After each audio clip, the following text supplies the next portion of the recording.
Sex slavery ये शब्द हमें जितना असहज करता है उतना ही क्रूर इसका इतिहास रहा है। आज से चंद बरस पहले जब भारतीय मीडिया में दिन रात इस्लामिक स्टेट और उसके सरगना अबू बकर अल बगदादी की कहानी सुनाई जाती थी, तब हम इसके बारे में अक्सर सुनते भी थे कि कैसे सीरिया में आईसिस के लड़ाकों के लिए अलग अलग देशों से महिलाएं बुलवाई जाती, उन्हें नौकरी का झांसा दिया जाता और फिर सेक्स स्लेव बना दिया जाता। फिर प्राचीन इतिहास का अध्ययन करने पर मालूम चलता है कि ग्रीक्स और रोमन्स जब युद्ध जीत जाते थे तब हारने वाली पार्टी की महिलाओं को बंदी बना लेते थे, उनके साथ इसी तरह दुष्कर्म किया जाता। पर इन दोनों टाइमलाइंस के बीच सेक्स स्लेवरी की एक ऐसी भयानक घटना छिपी हुई है जो अक्सर भुला दी जाती है। हम बात कर रहे हैं दूसरे विश्व युद्ध के दौरान जापान की करतूतों की। ये बात साबित हो चुकी है कि जापान के सैनिकों ने इस दौरान हजारों लाखों महिलाओं का बलात्कार किया, उन्हें सेक्स स्लेव बनाकर रखा गया। कई रिपोर्ट्स में यह तक दावा किया जाता है कि दूसरे विश्व युद्ध के दौरान जापानी सैनिकों के लिए अलग अलग देशों से 2 लाख महिलाएं लाई गई थीं।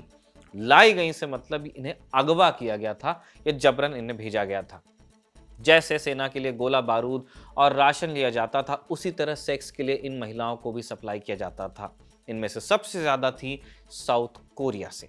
कई नाबालिग थी, बच्चियां थी, इनके साथ बेरहमी की गई, जबरन सेक्स स्लेव बनाया गया, नाम दिया गया कंफर्ट विमेन। जब दूसरे विश्व युद्ध में जापान हार गया तो इस कांड की परतें धीरे धीरे खुली। इन महिलाओं ने न्याय की गुहार लगाई और इसके लिए फिर कई आंदोलन हुए। बात अंतर्राष्ट्रीय कोर्ट तक पहुंची तो जापान ने साउथ कोरिया से माफी मांगी। कई मौकों पर यह माफी दोहरा भी चुका, पर उसकी भाषा कभी नरम नहीं रही। एक तरह की अकड़ हमेशा जापान की भाषा में रही है और इसको आप एक उदाहरण से समझिए। जापान के प्रधानमंत्री थे शिंजो आबे, हिंदुस्तान में भी बड़े पॉपुलर। इन्होंने एक बार कह दिया था कि जापान की सरकार इन महिलाओं को जबरन नहीं ले जाती थी, अपनी मर्जी से ये सैनिकों के पास जाती थी, जबकि ये मानने के लिए हमारे पास कोई डॉक्यूमेंट्री एविडेंस है ही नहीं। जब आबे ने इस तरह का बयान दिया तो इसका बहुत विरोध हुआ, माफी मांगनी पड़ी उन्हें। फिर 2015 में दोनों देशों के बीच इस मामले को लेकर एक संधि भी हुई, लेकिन बात अब भी नहीं बनी क्योंकि साउथ कोरिया की कई पीड़ित महिलाओं को मुआवजा मिला ही नहीं। जैसा ग्रीक फिलोसोफर प्लेटो ने एक बार कहा भी था, worst form of injustice is pretended justice. Japan ने नाटक किया, इसलिए साउथ कोरिया इस मुद्दे पर जापान को अक्सर घेरता रहता है। ताजा मामला क्या है?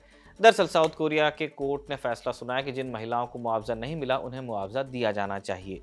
साउथ कोरिया की अदालत के इस फैसले को जापान ने मानने से इनकार कर दिया है और इसे इंटरनेशनल लॉ का उल्लंघन बता दिया। इसके अलावा यूएन की टीम ने जुलाई महीने में चीन, फिलीपींस, इंडोनेशिया और नीदरलैंड्स को पत्र भेजा था।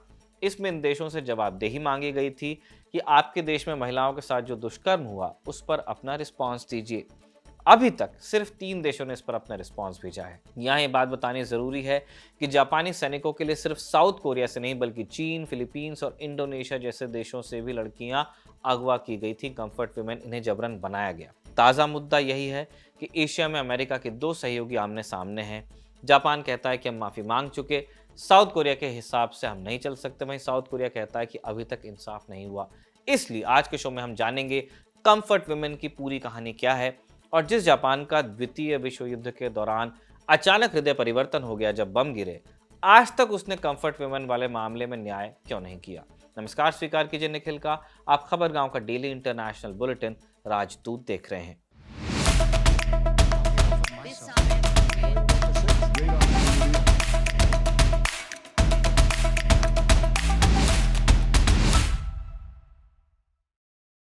सबसे पहले आपको 2 औरतों की कहानियां सुना दें। पहली आप बीती है किम हाक्सुन की। हाक्सुन साउथ कोरिया की पहली महिला थी जिन्होंने जापानी सैनिकों द्वारा इस इंस्टीट्यूशनल रेप के खिलाफ गवाही दी। इससे पहले भी लोगों को इस कांड की जानकारी थी, पर कोई गवाही देने की हिम्मत नहीं करता था। लेकिन हाक्सुन ने बहादुरी दिखाई और उनकी बदौलत ही 1991 में जापान की सरकार के खिलाफ केस बना। पूरी जिंदगी उन्होंने लोगों के कल्याण में लगाई, समाज सेवी के तौर पर अपनी जिंदगी जी। 1997 में उनका देहांत हो गया, पर उनका केस आज भी कोर्ट में पेंडिंग है और हाक्सुन की तरह सैकड़ों हजारों महिलाएं हैं जिन्हें न्याय नहीं मिला और उनकी मौत हो गई। हाक्सुन का जन्म चीन में हुआ, चीन में ही बड़ी हुई, लेकिन बचपन में ही उनके सिर से पिता का साया छिन गया। उनकी माता ने दूसरी शादी की और उनके सौतेले पिता एक क्रूर आदमी थे। उन्होंने बताया कि जब वो 16 साल की थी तब उन्होंने हाक्सुन को बेचने की कोशिश की थी। 17 साल की उम्र में उन्हें जापानी सैनिकों ने कैद किया और चीन के एक कंफर्ट स्टेशन ले गए।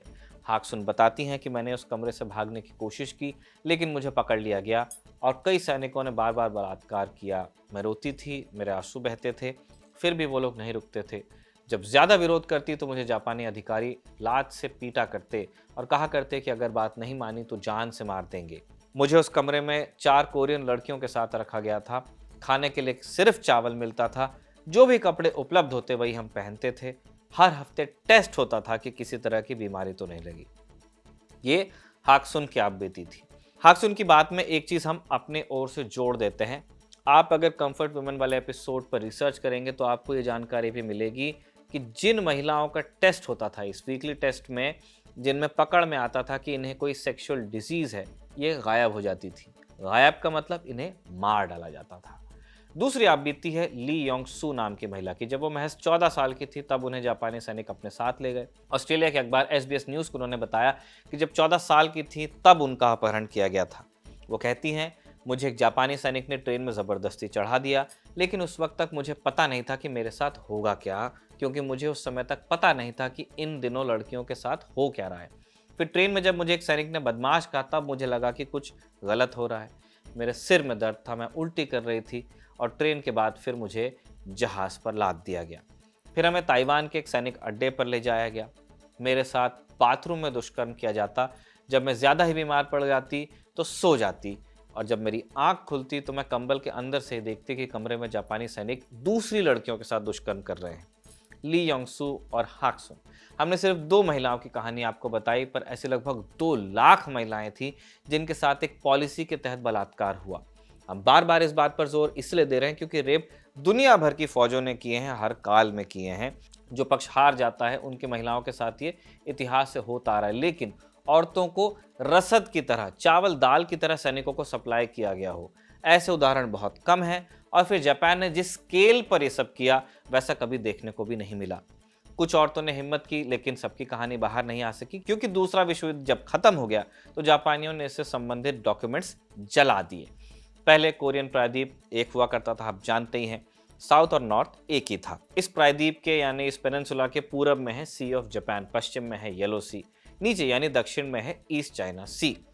कोरियन प्रायद्वीप की सीमाएं सटती हैं चीन और रूस के साथ। यूँ तो जापान भी इनका इमीडिएट पड़ोसी है, लेकिन उसकी जो सरहदें हैं समंदर को छूने वाली हैं। 1392 तक यहाँ कोरियो वंश का शासन चला। इसके बाद वहाँ सत्ता में आया जोसेऑन वंश, जिन्होंने करीब 500 साल तक शासन किया। 1897 में इसी वंश के एक राजा गोजोंग ने एक नए साम्राज्य की नींव रखी जिसका नाम रखा कोरियन एम्पायर। 1910 में जापानी साम्राज्य ने कोरियन एम्पायर पर कब्जा किया। 1910 में ही जापान ने कोरिया पर हमला कर इसे अपने साम्राज्य में मिला भी लिया। आने वाले वक्त में उसने चीन, वियतनाम, मलेशिया, फिलीपीन समेत कई एशियाई देशों पर कब्जा कर लिया था। चीन के मंचूरिया पर उनका कब्जा था। जापान के सैनिक जिस देश पर हमला करते वहां सब कुछ नेस्तनाबूद करते, भयानक नरसंहार मचाते। जापानी सैनिक किसी को कैद नहीं करते थे। वो मानते थे कि बोझ बढ़ता है, इसलिए कैदी बनाने के बजाय सिर उतार देते थे, काट डालते थे।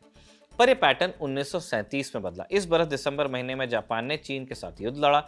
इस लड़ाई में जापानी सैनिकों ने केवल मर्दों की जान ली और यहाँ की महिलाओं के साथ किया बलात्कार। नानजिंग शहर में 1000 से ज्यादा महिलाओं के साथ रेप किया गया और इसे इतिहास में रेप ऑफ नानजिंग कहा जाता है। एक स्पेलिंग नानकिंग भी थी। नानजिंग में महिलाओं के साथ जो हुआ, ये बात बाहर जाने लगी क्योंकि बहुत बड़े स्केल पे हुआ था। जापान के तत्कालीन सम्राट हिरोहितो को अपनी इमेज की चिंता सताने लगी। उन्होंने हुक्म दिया कि सैनिकों के लिए कंफर्ट स्टेशंस की संख्या बढ़ाई जाए ताकि वो इस तरह की हरकतें जैसा नानजिंग में उन्होंने किया वो न करें। अब कंफर्ट स्टेशन क्या है? कंफर्ट स्टेशन यानी वो जगह है जहां सैनिकों के लिए सेक्स का इंतजाम करती थी Japanese army. Comfort station Japan में पहले भी चल रहे थे, पर सरकारी मोहर उन पर नहीं थी, अनऑफिशियल पॉलिसी। लेकिन नानजिंग में हुए सामूहिक बलात्कार के बाद इसे बनाने का फैसला लिया गया। बनाया क्या गया, इनकी संख्या बढ़ा दी गई। मतलब यहां से महिलाओं को अगवा कर उन्हें सेक्स स्लेव बनाने के लिए सप्लाई करना एक पॉलिसी की शक्ल ले लेता है। 2 तरह से इन कंफर्ट स्टेशंस पे महिलाएं लाई जाती थी। पहली, पैसे के लिए, फिर कुछ महिलाओं को अपहरण करके भी यहाँ रखा जाता था। लेकिन राजा के आदेश के बाद जब कंफर्ट स्टेशंस की संख्या बहुत बढ़ गई तो उनमें रखने के लिए महिलाओं की कमी हुई और इसके लिए जापानी सैनिकों ने फिर महिलाओं का अपहरण शुरू किया। जहां भी जाते पहले औरतों को अगवा करते। जापानियों ने अपने नियंत्रण वाले इलाकों से नाबालिग बच्चियों का भी अपहरण किया। गांव में अपने एजेंट्स छोड़े जो नौकरी का झांसा देकर लड़कियों को जबरदस्ती ले आते और उनके निशाने पर अक्सर गरीब परिवारों की ही लड़कियां होती। ये सब जापानियों की हार तक चलता रहा। फिर 1945 में अमेरिका ने जापान में बमबारी की। रूस का खतरा बढ़ गया कि वो मेनलैंड जापान में एंट्री ले सकते हैं। हिरोशिमा और नागासाकी पर परमाणु बम गिरे। अमेरिका का कब्जा हुआ। मीडिया रिपोर्ट्स बताती हैं कि कुछ समय तक अमेरिकी सैनिकों ने भी इन कंफर्ट स्टेशंस में महिलाओं का बलात्कार किया था। जब ये कंफर्ट स्टेशंस पूरी तरह से बंद हुए तो यहाँ रह रही कई महिलाओं ने आत्महत्या की। जो महिलाएं अपने देश में लौटी उनमें से ज्यादातर को समाज ने स्वीकार नहीं किया। खुद से कह दिया गया कि इसके लिए तुम ही जिम्मेदार हो। कितनी ही महिलाएं बीमारियों के चलते मर गईं जो एसटीडीज उनको थी। जापान में जब भी इस मसले पर जवाब मांगा जाता है तो वो इसे झूठ बता देता है। कहता है कि कंफर्ट स्टेशन जैसी कोई चीज थी ही नहीं। चूंकि सबसे ज्यादा महिलाएं साउथ कोरिया से लाई गई थी इसलिए वहां से आवाज उठनी शुरू हुई। 1965 में जापान और साउथ कोरिया ने राजनयिक संबंध सामान्य करने के लिए संधि की, लेकिन उस समय भी ये बात आम चर्चा में नहीं आई। 1987 में जब वहां लोकतंत्र आया तो सिलसिला शुरू हुआ इन बातों को डिस्कस करने का। कोरियाई महिलाएं अपनी आप बीतियां शेयर करने लगी।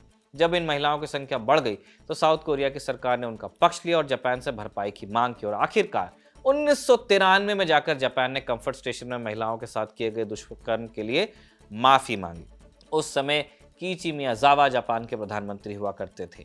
इसी बरस जापान के चीफ कैबिनेट सेक्रेटरी ने भी साउथ कोरिया से माफी मांगी, स्वीकार किया कि महिलाओं को जबरन कंफर्ट स्टेशन पर ले जाया जाता था। और 1995 में जापान ने एशियन वुमेन्स फंड बनाया। इसका मकसद कंफर्ट वुमेन को आर्थिक मुआवजा देना था। साउथ कोरिया ने कहा कि यह फंड सीधे सरकार नहीं चलाती और उसने अब तक कोई आधिकारिक माफी नहीं मांगी है, इसलिए काफी नहीं है। कुछ जापानीज बिजनेस इंटरेस्ट ने यह फंड चालू किया था। 1998 में जापान के तत्कालीन प्रधानमंत्री कीजो ओबुची ने माफी मांगी। उसके बाद उन्होंने कोरिया राष्ट्रपति किम दाए जुंग के साथ मिलकर ज्वाइंट स्टेटमेंट भी जारी किया। शायद इस साल बात बन जाती, पर जापान में इस मुद्दे पर राजनीति तेज हो गई। 2007 में तत्कालीन राष्ट्रपति शिंजो आबे के बयान ने फिर मामला खराब किया। उन्होंने कह दिया था कि कंफर्ट स्टेशन पर महिलाएं खुद जाती थी। हालांकि उसके बाद उन्हें माफी मांगनी पड़ी थी, हमने पहले भी बताया। 2015 में आबे की सरकार ने साउथ कोरिया की सरकार के साथ फिर एक समझौता किया। जापान ने साउथ कोरिया की पीड़ित महिलाओं को $8.3 बिलियन का एक हीलिंग फंड इशू किया। 2018 में साउथ कोरिया ने कहा कि 2015 वाला फैसला पीड़ित महिलाओं को साथ में लिए बिना, उनकी राय लिए बिना हुआ था और इसे फिर से नेगोशिएट करना पड़ेगा। अब तक कई पीड़ित महिलाओं ने साउथ कोरिया की अदालतों में केस दर्ज कर दिए थे। 2021 में एक लोकल अदालत ने कहा कि हर पीड़ित महिला को $90,000 मुआवजे के तौर पर दिए जाएं और इसी तरह के दूसरे केसेस भी साउथ कोरिया की अदालतों में चलते रहे। जापान कहता है कि हम माफी मांग चुके हैं, पैसा दे चुके हैं। साउथ कोरिया की अदालतें जो फैसला दे हमारा इससे कोई लेना देना नहीं।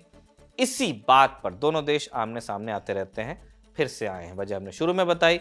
यूएन भी जापान से कह रहा है कि आपने इस मामले में अब तक जो जांचें की हैं उन पर जो एतराज़ जताए गए हैं उन्हें आप एड्रेस कीजिए। जापान कह रहा है कि हम माफ़ी मांग चुके, मुआवजा दे चुके। 2015 में दोनों देशों में संधि भी हो गई, हम और ज़्यादा नहीं करेंगे। तो ये मामला इसीलिए फंसा हुआ है। एक तरफ है उन लाखों महिलाओं की आप बीती जिनके लिए कोई भी मुआवजा कम ही होगा, और दूसरी तरफ है एक ऐसा देश जिसे लगता है कि 2-3 बार माफ़ी मांग लेने से और कुछ पैसा दे देने से बात ख़त्म हो जाती है। ये था आज का राजदूत जिसे साजिद ने लिखा और नेवी ने रिकॉर्ड किया। आप खबरगांव को देखते रहिए।